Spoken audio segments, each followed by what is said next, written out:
বন্ধুরা, আমি আশা। কিছুদিন আগে টিভি দেখার সময় বাবাকে দেখেছিলাম একটি বিদেশি ভাষার খবর শুনতে। বাবার কাছে জানতে পারলাম ভাষাটি ইংরেজি এবং এটি বিশ্বের অনেক দেশেই ব্যবহার করা হয়। পরে ভাবলাম বড় হয়ে তো আমিও অনেক দেশে ঘুরতে যাব, তখন তো এই ভাষায় কথা বলতে হবে। তাই এবার সিয়াম ভাইয়া ঢাকা থেকে ছুটিতে আসলে ভাইয়ার কাছে সব শিখে নেব। এখন ঘুমোতে যাই, টাটা। কেমন আছো আশা? শুনেছি তুমি নাকি দেশ বিদেশে ঘুরে বেড়াবে, এজন্য ইংরেজি শিখতে চাও। জি ভাইয়া। খুব ভালো।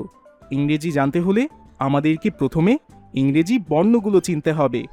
আজকে তাহলে আমরা প্রথম 6টি অর্থাৎ এ থেকে এফ পর্যন্ত শিখব। আশা, চলো তোমাকে একটি গল্প বলি। অনেকদিন আগে আমাদের গায়ে তো কিছু মেহমান এসেছিল, বিদেশি মেহমান, ইংরেজ মেহমান। ইংরেজরা আমাদের গায়েও এসেছে? হ্যাঁ, তারা আমাদের বাজারেও ঘুরতে এসেছিল। আমি তাদের ছবি তুলে রেখেছি, দাঁড়াও তোমাকে দেখাচ্ছি। আশা, এই দেখো ইংরেজ মেহমানরা। চলো তোমাকে সবার সাথে পরিচয় করিয়ে দিই। উনি হলেন এ। দেখো, এ তো উপরের দিকে কোন আকৃতি। ওই দেখো, উনি হলেন বি।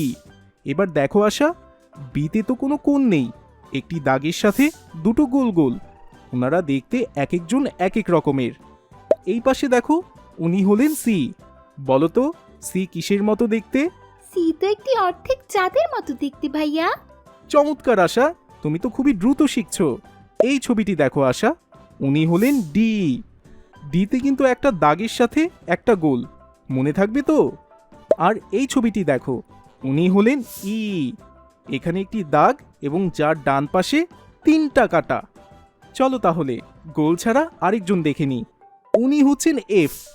এফ দেখতে আগের জনেরই মতো, তবে নিচে একটা কাটা কম। চলো আশা, এবার তুমি আমার সাথে সবার নাম বলো। আচ্ছা ভাইয়া। বন্ধুরা, তোমরাও আমার সাথে বলো। A, A, B, B, C, C, D, D, E, E, F. F. চলো এবার সবগুলো একসাথে বলো। A, B, C, D, E, F. A, B, C, D, E, F. আবার বলো। A, B, C, D, E, F. A, B, C, D, E, F. আচ্ছা আশা, এবার তুমি বলো তো কোনটা কে? খুবই সহজ সিয়াম ভাইয়া। উনি এ, উনি বি, উনি সি, উনি ডি, উনি ই, আর উনি এফ। আচ্ছা, এবার আমি দেখিয়ে দিচ্ছি, তুমি বলো তো উনি কে? উনি ডি। চমৎকার, তাহলে বলো তো উনি কে? উনি সি। উনি কে? উনি এফ। বাহ, তুমি তো সবই পারো। আজকে তাহলে অনেক গল্প হলো, আমরা এ থেকে এফ এর সাথে পরিচিত হয়ে নিলাম। আগামী দিন আমরা বড় ও ছোট ইংরেজ মেহমানদের সাথে পরিচিত হব। হ্যাঁ, এখন ঘুমোতে যাও।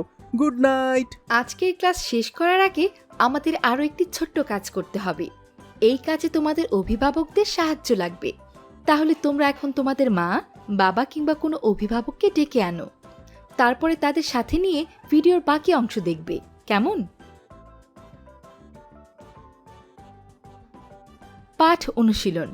প্রিয় অভিভাবক, আপনার সন্তান আজকের ক্লাস থেকে কি শিখেছে তা যাচাই করার জন্য তাকে একটি কাজ করতে হবে। কাজটি করতে আপনি তাকে সাহায্য করুন। প্রথমে আপনি একটি খাতায় স্ক্রিনে দেখানো অক্ষরগুলো লিখুন।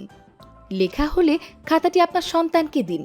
এবার তাকে বলুন সেখানে কি কি অক্ষর লেখা আছে তা পড়তে এবং আপনি তা ভিডিও করুন। এবার ভিডিওটি পাঠিয়ে দিন আমাদের হোয়াটসঅ্যাপ গ্রুপে।